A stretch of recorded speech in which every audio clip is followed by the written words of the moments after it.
आप देख रहे हैं MKA टीवी न्यूज़। बड़ी खबर इस वक्त जनपद बाराबंकी के विधानसभा जैतपुर से आ रही है। AIMIM पार्टी के पदाधिकारियों ने जैतपुर विधानसभा में की समीक्षा बैठक, जिसमें प्रदेश महासचिव खतीब अलवी, जिला अध्यक्ष विकास श्रीवास्तव सहित तमाम पदाधिकारी रहे मौजूद। कई लोगों को AIMIM पार्टी की सदस्यता दिलाई गई। हमारे दूसरे प्रदेश के संयुक्त सचिव जमशीर भाई हमारे बगल में इधर बैठे समीर खान साहब, हमारे 3 बार सभासद चचा जी आए हैं हमारे बगल बैठे हुए। उनके घर के बगल इंतकाल भी हो गया है, लेकिन ये समय निकाल के आए हैं। मैं कहना चाहता हूँ कि मीटिंगें तो हमेशा होती रहती हैं, लेकिन इंतकाल और मिट्टी से ज़्यादा जरूरी कोई काम नहीं होता। इसलिए जाए और जहाँ पर इंतकाल हो गया है वहाँ पर अपना सारा समय दें। और जो भी बात चचा की है उन्होंने हमको बताई है, इनको हम पूरा समर्थन पार्टी के द्वारा दिलाएंगे। और हम इनसे गुजारिश ये करेंगे कि हमारी पार्टी में टिकट के लिए पहले एक आवेदन होता है, तो ये आवेदन चलकर हमारे साथ लखनऊ के प्रदेश कार्यालय में कर दें। उसके बाद जो हमें दिशा निर्देश पार्टी के द्वारा दिए जाएंगे वो सारे पूरा किए जाएंगे और चचा को हमारे चुनाव लड़ाए जाएंगे। ये मैं चचा से कहना चाहता हूँ। आप जा सकते हैं, आपके घर के बगल इंतकाल हो गया तो आप जा सकते हैं। सम्मानित साथियों, आपका लोकल चुनाव होने वाला है, निकाय चुनाव होने वाला है, जिसमें हमारे चेयरमैन बनेंगे, सभासद बनेंगे, जो आपकी लोकल समस्याओं को उठाकर नगर पंचायत के अंदर रखेंगे, जिनको अध्यक्ष उठाकर कैबिनेट मंत्री के पास ले जाएंगे और समस्याएं जो लोकल आपकी नगर पंचायत की होंगी वो सॉल्व होंगी। उसका चुनाव होने जा रहा है। ये आपका लोकल चुनाव है। लोकल अगर आप मजबूत हो जाएंगे, घर से जब आपकी न्यू मजबूत हो जाएगी तो आप ऊपर विधानसभा और सांसद भी मजबूत हो जाएंगे। तो इसलिए आप लोगों को करना क्या है, हमारी जो पार्टी है ऑल इंडिया मजलिस-ए-इत्तेहादुल मुस्लिमीन पार्टी किसी परिचय का मोहताज नहीं। हमारा नेता देश या विदेशों में भी परिचय का मोहताज नहीं है। मैं आपको बताना चाहता हूँ मेरे साथियों, आप लोग बहुत ही खुशनसीब हैं। आप लोग इतने खुशनसीब हैं कि आपको एक ईमानदार बैरिस्टर साहब जैसा नेता आपको मिला है, वो वैसी साहब जैसा नेता। मैं आपको बताना चाहता हूँ साथियों कि बैरिस्टर गांधी जी थे हमारे, इनका फोटो आप लोग नोट पे देखते हैं कि फोटो उनका नोट के ऊपर छपा है। महात्मा गांधी जी राष्ट्रपिता हैं हमारे। वो दूसरे बैरिस्टर हमारे हुए बाबा साहब डॉक्टर BR अम्बेडकर, जिनको दलित पूजते हैं। मैं आपसे पूछना चाहता हूं मेरे साथियों, आप लोग क्यों नहीं समझ रहे? आपका नेता बराबर हर प्रदेश में आपकी लड़ाई लड़ रहा, आपकी कौम की लड़ाई लड़ रहा, दलित की लड़ाई लड़ रहा, हिंदू की लड़ाई लड़ रहा। ऐसा नेता आपको मिला है। मैं तो कहता हूं आपको उनको पूजना चाहिए, बैरिस्टर साहब को। कोई बोलने वाला भाई नहीं है। अभी हाल ही में आपने देखा होगा 75वां स्वतंत्रता दिवस हमारा देश हर्षोल्लास के साथ मना रहा था, और उसी दिन गुजरात में बिल्किस बानो के 10 मुलजिम इन्होंने उनके बच्चे की हत्या कर दी, उनके साथ रेप किया, उनके परिवार के लोगों के साथ अपराध किया, रेप किया, उसको बाइज्जत बरी कर दिया वहाँ की सरकार ने। उसके बारे में बोलने का काम हमारे बैरिस्टर साहब ने किया है कि आप स्वतंत्रता दिवस के दिन, मतलब देश जिस दिन आजाद हुआ था, 75वां स्वतंत्रता दिवस हमारा देश मना रहा था, उस दिन बिल्किस बानो के जो मुजरिम थे वो बाइज्जत बरी कर दिए गए। ऐसा नेता आपको, आपकी पार्टी और आपका नेता, ऐसा ईमानदार लीडर आपको मिला है। अगर आप अब नहीं जागेंगे तो कब जागेंगे मेरे भाइयों?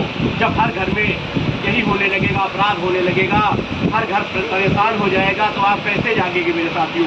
मैं हाल ही में अभी चुनाव लड़ रहा था रामनगर विधानसभा से विधायकी का। मैंने वहाँ पे 2 बार बैरिस्टर साहब के कार्यक्रम कराए। बैरिस्टर साहब को मैंने वहाँ के जो मुद्दे बताए, उन्होंने सांसद में उठाने का काम किया। जबकि यहाँ पर कोई हमारे उत्तर प्रदेश में MLA नहीं है आज की डेट में पार्टी का, लेकिन तब भी बराबर बैरिस्टर साहब लड़ रहे हैं।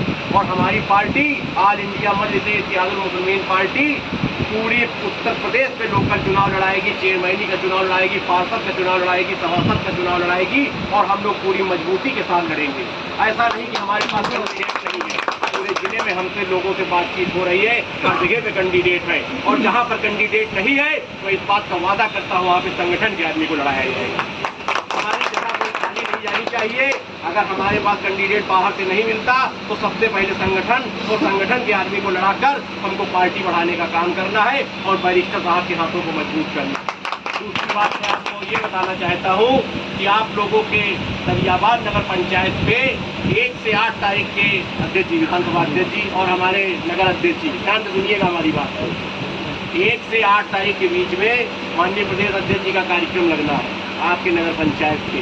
तो आप लोग जो जगह देखे हो वो जगह हमको दिखा दीजिए और उसके लिए आप लोग ठीक ठाक व्यवस्था करके उनका कार्यक्रम सफल हो जाए। अगर वो कार्यक्रम आप सफल कर ले गए तो आपके पास कैंडिडेटों की लाइन लग जाएगी, इस बात को मैं वादा करता हूँ। और अगर आप लोग ठीक ठाक करने का मूड बना लेंगे तो जहाँ का नाम मैंने हैदराबाद में भी नोट कराया है, दरियाबाद का, हो सकता है यहाँ पर बैरिस्टर साहब का भी कार्यक्रम लगे। एक बार कार्यक्रम यहाँ मुबस्सिर भाई हमारे लगे थे विधानसभा का चुनाव, वो भी चुका है, दोबारा भी होगा, इस बात का भी मैं वादा करता हूँ आप लोगों से। बाकी आप लोग जैसे हालात चल रहे हैं, आप लोग कोई ऐसा नहीं कि कोई हालात से आप लोग वाकिफ नहीं है। बीजेपी जैसा काम कर रही है सब आप लोग देख रहे हैं क्या हो रहा है। उन्होंने केवल धर्म का मुद्दा बना दिया है, धर्म का मुद्दा बना के हिंदू मुसलमान को लड़ा के एक खाई उन्होंने पैदा कर दी है। ये काम वो कर रहे हैं। ना उनको स्वास्थ्य से कोई मतलब है, ना कोई शिक्षा से मतलब है, ना कोई रोजगार से मतलब है, आदमी क्या खाता क्या कमाता उससे कोई मतलब नहीं है। उनका मतलब केवल ये है कि धर्म को कैसे लड़ा कर हम लोगों को बांटते हैं, वो देश में बांटने का काम बीजेपी कर रही है। बाकी आप समाजवादी पार्टी को देख रहे हैं, समाजवादी पार्टी, मैं तो पूछना चाहता हूँ राष्ट्रीय अध्यक्ष समाजवादी पार्टी के रमाकांत यादव अभी हाल ही में जेल में बंद हुए जो एक अपराधी भी है, उनसे मिलने अखिलेश यादव जी चले गए 10 दिन के अंदर, और आजम खान साहब 2 साल जेल में बंद रहे और अखिलेश जी एक बार भी नहीं गए मिलने। मैं पूछना चाहता हूँ अखिलेश यादव जी से कि रमाकांत यादव ने ऐसा क्या था जो एक ईमानदार लीडर जिसने विश्वविद्यालय की स्थापना कराई थी आप उससे मिलने नहीं गए, और जो एक अपराध में बंद है आप उससे मिलने चले गए आजमगढ़। मैं पूछना चाहता हूँ राष्ट्रीय अध्यक्ष से। तो आप लोग देख रहे हैं कि अखिलेश जी क्या कर रहे हैं, बीएसपी का क्या हाल हो गया, आप लोग ये भी देख रहे हैं कि बीएसपी की जो हमारी बहन माननीय नेताजी है वो अपने कभी जो 4 दीवारी का घर उन्होंने बना लिया वहाँ से कभी बाहर नहीं आना चाहती, ना कोई मुद्दा उठाना चाहती है। उसका कारण ये है क्योंकि वो दबी हुई है। अभी आप बाहर में राष्ट्रपति का चुनाव हुआ, हमारी बहन द्रौपदी मुर्मू राष्ट्रपति बनी, बसपा ने द्रौपदी मुर्मू को समर्थन कर दिया बीजेपी के दबाव में। आप देख रहे हैं क्या हो रहा है इस समय जो हालात चल रहे हैं। तो आपके पास इस समय बहुत सुनहरा अवसर है, आपके पास मजलिस जैसी पार्टी है, ऑल इंडिया मजलिस से इतिहास पार्टी है जिसके नेता बैरिस्टर साहब हैं। आप लोग उस पर श्रद्धा व्यक्त करते हुए बैरिस्टर साहब के हाथों को मजबूत करिए मेरे साथियों। ये मैं बात आपसे बताना चाहता हूँ, क्योंकि अगर आप लोग ऐसे ही देखते रह गए, सोचते रह गए और आरोपों में घिरे रह गए, जो आरोप लोग लगाते हैं, तो वो दिन दूर नहीं जब सब लोग परेशान हो जाएंगे, आप समझ लीजिए। क्योंकि बैरिस्टर साहब एक ईमानदार लीडर हैं और आपकी बात को, हक की आवाज़ को उठाने का काम वो मेरे साथियों करते हैं। अखिलेश जी तो बोलना ही नहीं चाहते बिल्कुल, केवल उनको मुस्लिम का वोट चाहिए। और हुआ क्या, ऐसा ध्रुवीकरण उन्होंने कर दिया बीजेपी ने कि मुस्लिम का वोट उन्हें मुफ्त में मिल गया। ओवैसी साहब तो बेचारे कहते रह गए, समझाते रह गए, लेकिन लोग नहीं समझ पाए और गलती कर गए। लेकिन माहौल अब बदल रहा है और आने वाला 27 का चुनाव जो विधानसभा का होगा या 24 का चुनाव जो लोकसभा का होगा, उसको पक्का यकीन है कि उसमें रिजल्ट मजलिस के प्रति होगा। इस बात का मैं वादा करता हूँ। और जो चुनाव हमारा होने जा रहा है चेयरमैनी का, महापौर का, इसमें भी मजलिस के उम्मीदवार ज़्यादा से ज़्यादा संख्या में कामयाब होंगे, क्योंकि लोग समझ गए हैं कि हमको ठग लिया गया, लोगों को ठगा गया है।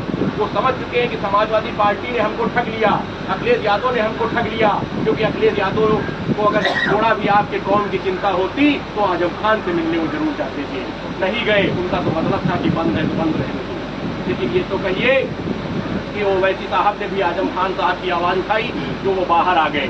इसलिए मेरे भाइयों, आप लोग देख रहे हैं कि आपकी कौम के साथ इस समय क्या हो रहा है। मैं तो बराबर देखता हूँ कि सबसे ज़्यादा अगर कोई इस समय परेशान किया जा रहा तो हमारा मुस्लिम भाई परेशान किया जा रहा है। आप जान लीजिए, आप किसी भी जगह अगर आप अपना नाम बताते हैं तो वहाँ पर सरकारी ऑफिसर जो बैठे हैं वो आपके साथ किस तरह का अत्याचार करते हैं ये भी मैं जानता हूँ। वो आपकी भाई को दबाने का काम करते हैं, आपके काम को दबाने का काम करते हैं कि किसी तरह से दबे रहें, लेकिन दबेगा नहीं, क्योंकि हमारे मुस्लिम भाइयों ने भी देश की आज़ादी में बराबर का हिस्सा लिया है। मैं आपको एक बात और बताना चाहता हूँ सम्मानित साथियों, जगह का नाम मैं नहीं बताऊंगा। अभी हाल ही में एक जगह पर एक तालाब की खुदाई का काम हो रहा था मेरे साथियों, मेरे विधानसभा का किस्सा है। उस जगह पर उस तालाब का नाम अब्दुल हमीद रखा जा रहा था, तो वहाँ पर कुछ लोग बीजेपी के थे जिन्होंने ऐतराज़ किया कि अब्दुल हमीद क्यों रखा जा रहा है, इसका नाम कुछ और रखा जाना चाहिए। मैं उनसे पूछना चाहता हूँ, क्या अब्दुल हमीद ने देश की आज़ादी में अपने प्राण नहीं दिए, क्या वो शहीद नहीं हुए? लेकिन बाद में उनको मजबूरी वक्त जब उनको पता चला कि मामला कोर्ट में चला जाएगा, तब उन्होंने अब्दुल हमीद नाम रखने के लिए मजबूरी बस समझ लीजिए दबाव में कि कोर्ट में मामला जाएगा तो नामकरण जरूर हो जाएगा, तब उन्होंने करने दिया। आप समझ लीजिए ये हालात हो गए। अब इससे ज़्यादा आपको क्या समझाया जाए मेरे साथियों, सब लोग समझदार हैं, हमारे नौजवान दोस्त हैं, बुजुर्ग सामने हमारे बैठे हैं, हमारे विधानसभा अध्यक्ष जी नायाब भाई भी बराबर मेहनत करते हैं, मुस्तकीम भाई जी जो दूसरी मीटिंग यहाँ पे कर रहे हैं। मैं इन लोगों से भी गुजारिश करता हूँ कि ये लोग हमारे शौकत साहब का कार्यक्रम बखूबी से अच्छा निभाएं और हमारे सामने हमारे कई जिला संगठन मंत्री आ चुके हैं, मैं उनका भी हार्दिक स्वागत अभिनंदन करता हूँ। आइए देखिए, और मैं अपनी बात को समाप्त करते हुए मेरे साथ चल रहा है प्रदेश से जनाब नदीम अलवी साहब जो प्रदेश के महासचिव हैं सेंटर के, मैं उनको आमंत्रित करता हूँ कि दावत देता हूँ वो आएँ और अपनी बात आप लोगों के सामने जनाब नदीम अलवी साहब।